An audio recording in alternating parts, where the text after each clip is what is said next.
যুক্তরাষ্ট্রের national prayer ব্রেকফাস্টে ৩ নেতার আমন্ত্রণ নিয়ে হাস্যরসের মধ্যে পড়েছে বিএনপি। এরই পরিপ্রেক্ষিতে বিভ্রান্তি কাটাতে দুঃখ প্রকাশ করেছে দলটি। রবিবার ১২ জানুয়ারি রাতে বিএনপির মিডিয়া সেলের পক্ষ থেকে এ নিয়ে একটি বিবৃতি দেওয়া হয়েছে।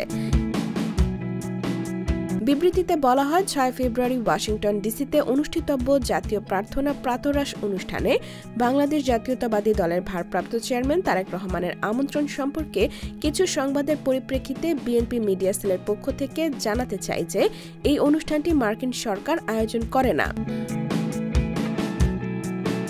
১৯৫৩ সাল থেকে প্রতি বছর অনুষ্ঠিত হয়ে আসা এই অনুষ্ঠানে মার্কিন রাষ্ট্রপতি, সিনেটর, কংগ্রেস সদস্য, ব্যবসায়ী এবং ১০০টিরও বেশি দেশের গণ্যমান্য ব্যক্তিরা অংশগ্রহণ করেন।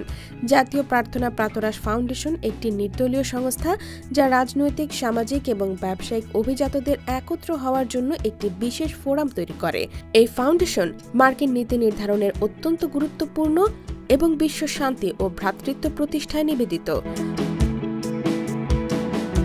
বিবৃতিতে আরও জানানো হয়, ন্যাশনাল প্রার্থনা প্রাতরাশের পক্ষ থেকে কংগ্রেস সদস্য বেন ক্লাইন এবং কংগ্রেস সদস্য থামস আর সুজি বিএনপির ভারপ্রাপ্ত চেয়ারম্যানকে আমন্ত্রণ জানিয়েছেন।